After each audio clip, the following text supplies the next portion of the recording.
Hello दोस्तों, नमस्कार, good morning. कैसे हैं आप सभी लोग दोस्तों? बढ़िया होंगे दोस्तों। तो एक नए दिन की शुरुआत के साथ दोस्तों हम आज की ब्लॉग की शुरुआत कर रहे हैं। पंजाब के अमृतसर से हम लोग इस ब्लॉग की शुरुआत कर रहे हैं। तो आज है आपकी तारीख क्या है? आज 3 तारीख है दोस्तों। कल 2 अक्टूबर था। इतना मज़ा आ गया वहाँ पर आपका बाघा बॉर्डर और आपका अटारी बॉर्डर में। ब्लॉग आएगा उसका, ज़बरदस्त ब्लॉग आएगा, उसी का आएगा। मज़ा आ गया वहाँ पर। आज हम लोग ना आज आएंगे हम जलियांवाला बाग में। जलियांवाला बाग में घूमेंगे आज। तो आज की कर दिए तो चाय आ रही है। भाई साहब का शाम बोला था कि भाई चाय पहुंचा देना आप 103 रूम में।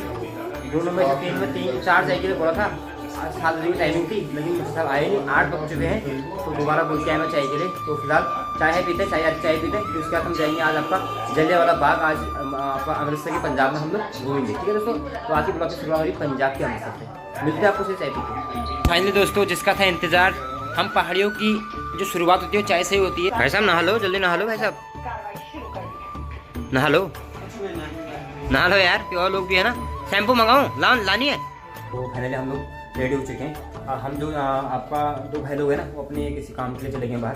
तो मैं और सचिन भाई अंदर, तो हम लोग भी हो गए हैं रेडी। अब जलियांवाला बाग जो आपका अमृतसर में ही है, तो हम लोग वहाँ जाने वाले हैं आज। तो फिलहाल निकलते हैं, क्योंकि 12 बजे का था हमारा चेकआउट यहाँ से। तो हम लोग चेकआउट हो रहे हैं यहाँ से। और हम लोग जो है ना शाम को ही निकल लेंगे। आज मुजफ्फरनगर के लिए भी निकल लेंगे। इनके वहाँ जा रहा हूँ घर में, तो इन्हीं के वहाँ रुकूंगा मैं आज। तो शाम की हमारी ट्रेन है, हमारी 2 ट्रेन है वहाँ की।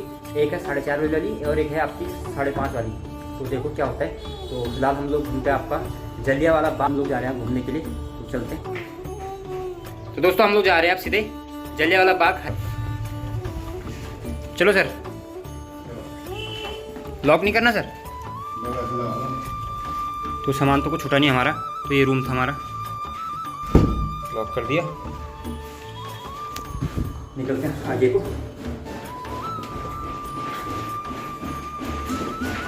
सर के पास सामान बहुत है।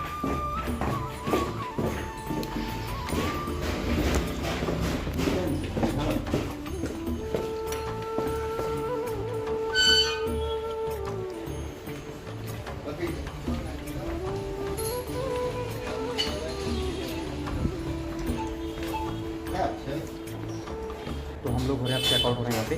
निकलते सीधे 200 रुपये और देंगे, 280 रुपये। कब आए? कितने तक? कल ही है, वो दे दूँगा। तो चेकआउट हो रहे हैं यहाँ से, अभी बाद में आएंगे। अच्छा रूम है, बहुत बड़ा रूम है। होटल भारत करके है आपका अमृतसर में। तो काफ़ी अच्छा रूम है, दिखाता हूँ आपको एक बार बाहर लगे में। तो चेकआउट हो रहे हैं हम यहाँ से, निकलता हूँ जलियांवाला बाग की तरफ। तो ये होटल है, वो होटल भारत। घूमने लग जगह को कहाँ है वो? ये जलियांवाला बाग है, उसके बाद गोल्डन टेम्पल है। वो तो घूम आए कल हम। मदर टाउन है। अच्छा, मदर टाउन में भी ना। दुर्गियाना मंदिर है। उसके बाद बॉर्डर तो गए, बॉर्डर बाघा बॉर्डर हुआ है कल। उसके बाद आगे राम तीर्थ है।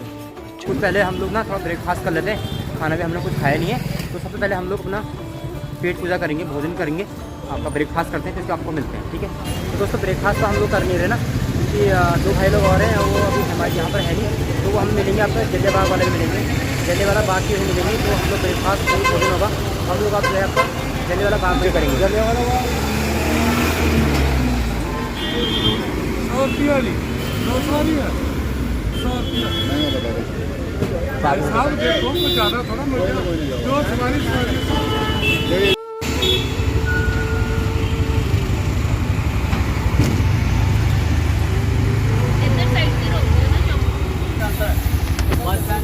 दोस्तों ऑटो मिल चुका है। जाएगा, पैसा ज़्यादा लेगा। कई लोगों से मैंने पूछा ऑटो वालों से, कोई कह रहा 200, कोई कह रहा 100। मात्र 4 किलोमीटर है। तो 4 किलोमीटर के कह रहे हैं कि 100 रुपया 200 रुपये। तो भाई साहब लेके जा रहे हैं हमें मात्र 50 रुपये में 2 लोग।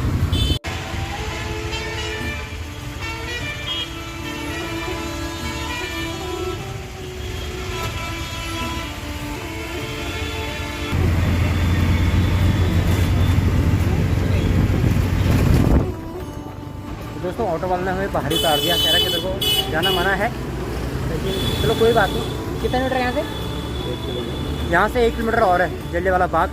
उसने हमें बाहर उतार दिया। बताओ यार, ये चीज़ पहले उसने वहीं क्लियर करनी चाहिए ना।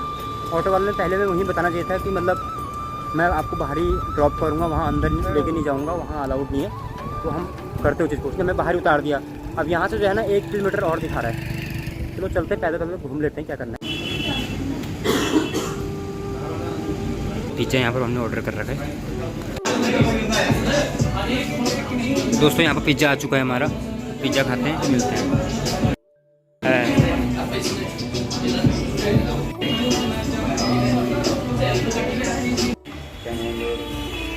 तो ये आ गया बर्गर।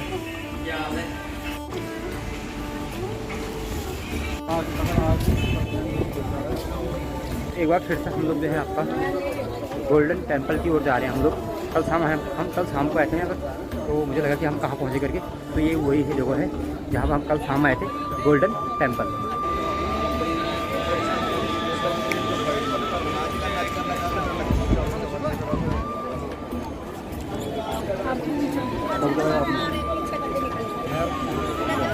ये है तो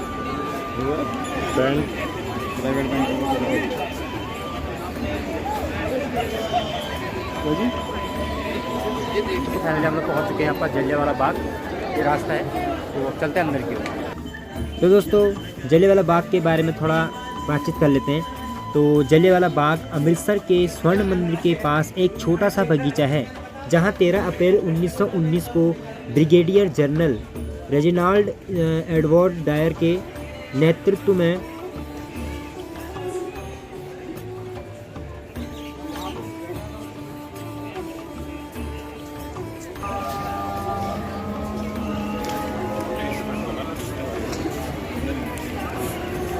दोस्तों लोगों पर गोली नहीं ही चलाई गई थी, देखो आप लोग।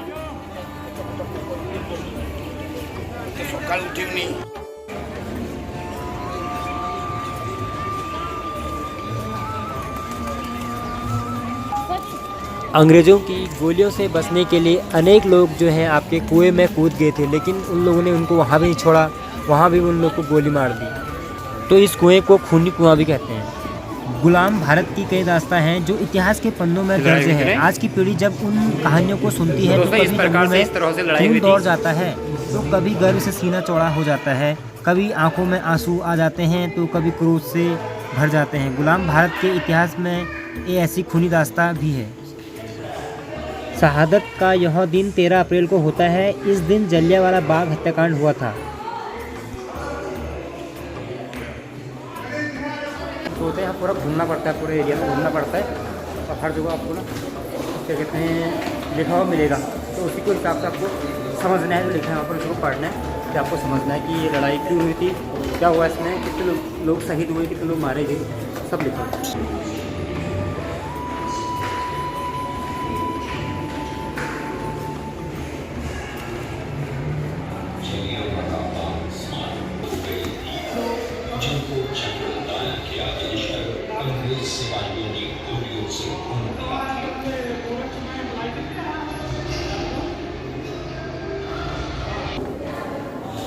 तो दोस्तों ये था हमारा थिएटर। तो थिएटर में भी हम लोग ने देख लिए मूवी, मान लो उसको इस कहानी है, तो वो भी हमने थिएटर में जाकर हमने देख लिए। ब्लैक एंड वाइट भी बहुत पहले के 1947 का हो, तो वो भी हमने देख लिए। अब हम बढ़ रहे हैं आगे की ओर।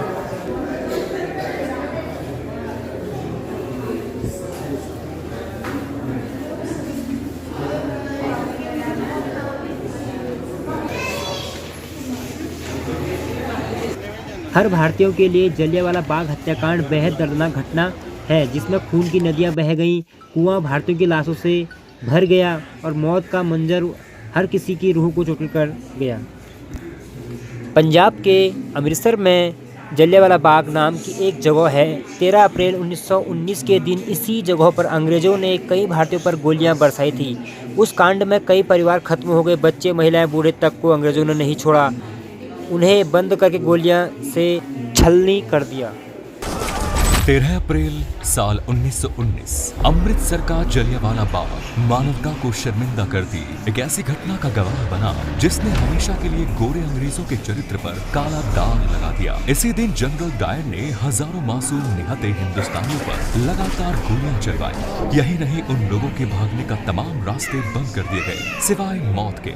उनके पास कोई रास्ता नहीं था। आगे जाकर क्रांतिकारी उधम सिंह ने जलियांवाला बाग हत्याकांड में गोली चलाने का आदेश देने वाले जनरल डायर को गोली मार दी और इस हत्याकांड का बदला ले लिया। लेकिन ये सवाल फिर खड़ा हुआ कि क्या सच में मरने वाला वही व्यक्ति था जिसने उस बाग में गोली चलाने का आदेश दिया? आखिर क्या है इस हत्याकांड के पीछे की क्रूर सच्चाई? वो कौन से सर्कमस्टेंसेस थे जो इस घटना के लिए जिम्मेदार थे? आज के इस हिस्से में हम जानेंगे दिल दहला देने वाली इस घटना की एक सच्ची घटना। हमारे साथ आखिर तक जरूर बनी रहिएगा ताकि आज की पीढ़ी भी जान पाए कि आजादी उतनी भी सस्ती नहीं है जितनी आसानी से आज हम इसे एंजॉय कर रहे हैं। जलियांवाला बाग हत्याकांड की भूमिका उस समय बननी शुरू हुई जब अंग्रेजों ने रॉलेट एक्ट लगाया और देश भर में इसका विरोध शुरू हुआ। वो तारीख थी 10 अप्रैल। रॉलेट एक्ट का विरोध चल रहा था और अंग्रेजों ने इस एक्ट के विरोध करने के लिए सैफुद्दीन किचलू, डॉक्टर सत्यपाल को गिरफ्तार कर दिया गया। रॉलेट एक्ट को उस समय का काला कानून कहा गया था। इस कानून का विरोध महात्मा गांधी ने भी किया था और इसके पास होते ही पूरे देश में इसका जबरदस्त विरोध शुरू हो गया। रॉलेट एक्ट के इस कानून के मुताबिक अंग्रेज बिना किसी जांच पड़ताल और मुकदमे के जब चाहे किसी भी भारतीय को गिरफ्तार करके जेल में भेज सकते थे। रॉलेट एक्ट के विरोध में सैफुद्दीन किचलू और डॉक्टर सत्यपाल की गिरफ्तारी ने आग में घी का काम किया। जनता का आक्रोश अपने तूफान पर था, लेकिन तूफान से पहले वाली शांति छा गई। लोगों ने एक बड़े विरोध प्रदर्शन करने के लिए 13 अप्रैल को सुबह जलियांवाला बाग में एक बड़ी सभा करने का निर्णय लिया। सारे के सारे लोग इकट्ठा होते, वहाँ पर रॉलेट एक्ट का विरोध होता और साथ ही इन दोनों की गिरफ्तारी के विरोध में स्वर मुखर हुए। जलियांवाला बाग में 13 अप्रैल को होने वाली इस रैली की खबर जनरल रेज। तो दोस्तों ये है कुआं, दिखाता हूँ एक बार आपको मैं, बहुत ही गहरा है। डायर को पता चल गई। 13 अप्रैल पंजाब में बैसाखी का दिन था। वैसे भी पंजाब में बैसाखी बड़ी ही धूमधाम से मनाई जाती है। लोग एक तरफ बैसाखी का जश्न मना रहे थे, अपने लोगों से मिल रहे थे और दूसरी तरफ इस सभा की तैयारी चल रही थी। लेकिन जनरल डायर ने इस सभा के खिलाफ। तो दोस्तों ये है आपके, ये गोले के निशान है, पहले से ही तैयारी करनी थी। उसने 12 अप्रैल को ही अतिरिक्त सैनिक टुकड़ी बुलाकर अपनी तरफ से पूरी तैयारी कर ली। सुबह का वक्त था। लोग बैसाखी के त्योहार के चलते खुशियां मना रहे थे और अपनों से मेल मिलाप करने के बाद लगभग 25,000 लोग जलियांवाला बाग में आम सभा के लिए इकट्ठा हो गए। इधर जनरल डायर भी अपनी पूरी सैन्य टुकड़ी लेकर जलियांवाला बाग की तरफ चला गया। जलियांवाला बाग में भीतर जाने का एक ही रास्ता था। लोगों की शहर सभा हो चुकी थी और उन्हें मालूम भी नहीं था कि कब जनरल डायर अपनी पूरी की पूरी सैन्य टुकड़ी लेकर अंदर दाखिल हुआ और उसने जलियांवाला बाग के मुंह पर तोप रखकर उसने बंद कर दिया।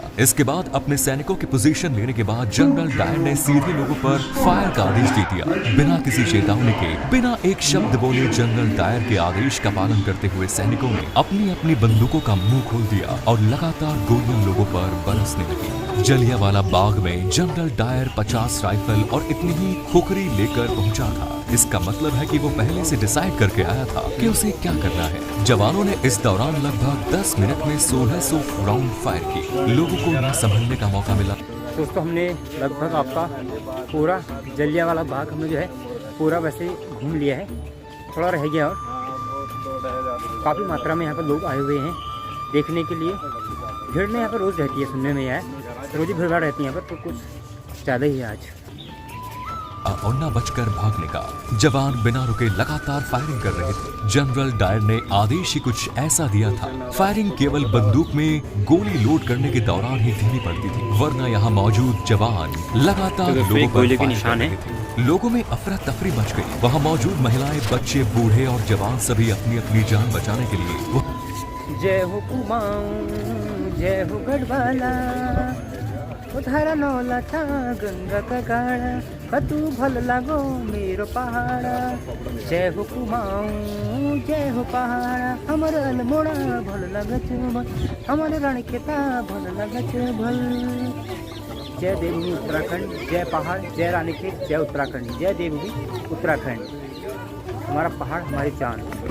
से भागने लगे। लोगों ने वहां मौजूद कुएं में कूदकर अपनी जान बचाने की कोशिश की, लेकिन कोई फायदा नहीं हुआ। कुछ लोग दीवार फांदकर भाग जाना चाहते थे, मगर उसका भी कोई फायदा नहीं हुआ। इस हत्याकांड के दौरान सरदार उधम सिंह जो है आपके जलियांवाला बाग में ही मौजूद थे। पता नहीं इतनी गोली लगने के बाद भी वो कैसे बच गए, लेकिन उन्होंने कसम खाई थी कि वो इस हत्याकांड का बदला तो है लेंगे। डाला था और हजारों लोगों को घायल कर दिया था। यदि किसी एक घटना ने भारतीय स्वतंत्रता संग्राम पर सबसे अधिक प्रभाव डाला था तो वह घटना यह जघन्य हत्याकांड ही था। इसी घटना की याद में यहाँ पर स्मारक बना हुआ है। जय हो कुमाऊं, जय हो गढ़वाला, वो धरा लोला चा, गंगा का गाड़ा, कतू भरला, मेरो पहाड़ा। जय हो कुमाऊं, जय हो अल्मोड़ा। तो अभी एक इंदिरा गांधी का नया स्मारक है, सुनो। हाँ 12 बजी रात माँ, एक 47 हाथ माँ, एक गोली एक दुश्मन, क्या मेरो हाल माँ। मैं अखिल बढ़ न रोला, देश निजी लड़ न रोला। मैं अखिल बढ़ न रोला, देश निजी लड़ न रोला। हे कालिका माता मेरी रक्षा तुम करिया, मैं लड़ न रोला मैया। जाना चाह रहे थे, उसमें से 120 इंसानों की लाशें निकाली गई। वहां कुआं कूदकर मरने वाले लोगों के खून से भर गया। कुएं को आज भी खूनी कुएं के नाम से जाना जाता है और इतना ही नहीं, इस बाग की दीवारों पर आज भी उस समय की गोलियों के निशान मौजूद हैं। लगातार 10 मिनट हुई इस अंधाधुंध फायरिंग के बाद जनरल डायर राक्षसों की तरह हंसता हुआ वहां से बाहर चला गया। इतना ही नहीं, अमृतसर की सड़कों पर जो भी भारतीय उसे नजर आता वो उसे भी गोली मार देता। मरने वालों को अपनी तोप के पीछे रस्सी से बांधकर घसीटता हुआ ले जाया गया। इस हत्याकांड के बाद अंग्रेज सरकार ने अपने आंकड़े जारी किए। उन आंकड़ों के मुताबिक इस नरसंहार में 379 लोगों की मौत हुई, लेकिन मरने वालों की असल संख्या कुछ और ही थी। हकीकत में इस हत्याकांड में हजारों लोगों की जान गई थी। इस दिल दहला देने वाली घटना ने पूरे देश को हिला कर रख दिया। चारों तरफ इस घटना की निंदा होने लगी। गोलियां चलाने का आदेश जो है जनरल डायर ने किया था। दोस्तों ये हैं हमारे लाला लाजपत राय जी। इन्होंने जो है पंजाब नेशनल बैंक की भी स्थापना की थी। लेफ्टिनेंट माइकल ऑडवायर को दिया गया। गोली चलाने वाले जनरल डायर ने अपनी सफाई में कहा कि गोली चलाना उसकी मजबूरी बन गई थी। उसे अपने कर्तव्य का पालन किया। अगर वो गोलियां नहीं चलवाता तो वहां मौजूद भीड़ उसे ही मार देती। ये मार्शल का उल्लंघन होता। लेफ्टिनेंट माइकल ऑडवायर जो कि इस मामले की जांच कर रहा। दोस्तों ये है आपका एग्जिट बाहर जाने वाला रास्ता। हमने लगभग घूम ही लिया। हमने इस मामले की जांच लाहौर के उच्च कमिश्नर तो हम लोगों ने जो है ना लगभग घूम लिया है। अब हम लोग जो है ना बाहर को जा रहे हैं। एग्जिट रास्ता यही है हमारा, तो घूम लिया है, काफ़ी अच्छा है।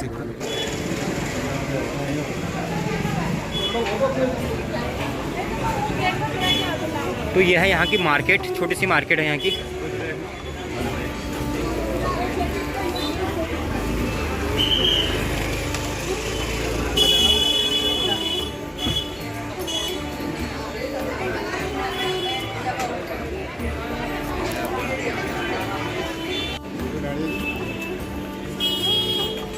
किलो बोल दो ना।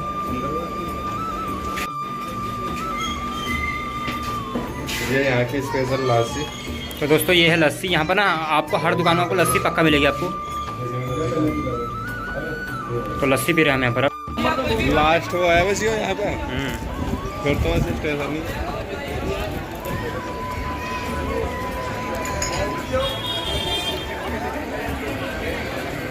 हम लोग जा रहे हैं अब स्टैंड की ओर जा रहे हैं। हम बस अड्डा जा रहे हैं, रेलवे स्टेशन जा रहे हैं। तो हम लोग जा रहे हैं आपका रेलवे स्टेशन जा रहे हैं हम लोग, क्योंकि अब देखते हैं ना कहीं आराम करने का देखता होगा तो एक 4-5 घंटे के लिए हम ले लेंगे आपका रूम ले लेंगे, क्योंकि हमारी जो ट्रेन है ना वो शाम के 7 बजे की है। तो इस तरह क्या करेंगे, रुक के थोड़ा आराम कर लेंगे, ठीक है। तो आप चलते हैं आगे की ओर। हम जा रहे हैं आपका रेलवे स्टेशन जा रहे हैं हम लोग। तो फाइनल दोस्तों हमें ऑटो मिल चुका है। आप रेलवे स्टेशन के लिए हमें मिल चुका है ऑटो। हम कम से कम ना 500 मीटर हम लोग जो है पैदल आ चुके थे। फिर हम लोग थकेंगे, धूप पड़ रही खतरनाक वाली। हमें तो नहीं यार, ऑटो कर लो।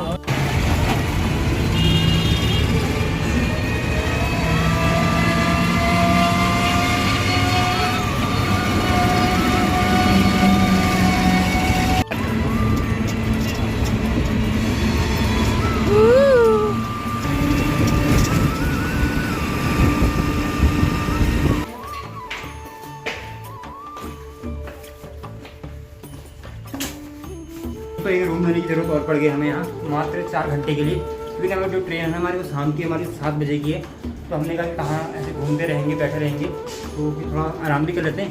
तो ये मात्र हमें 400 का पड़ा है आपके 4 घंटे के लिए। तो आराम करते हैं।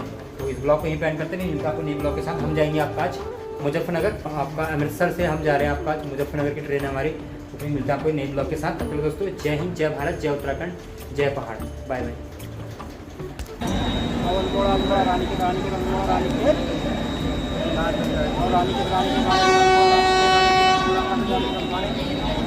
तो दोस्तों यही हमारी ट्रेन है, तो इसी में बैठ के हमें जाना है। तो यहाँ पर हम लोग ना अपनी सीट ढूंढ रहे हैं यहाँ पर।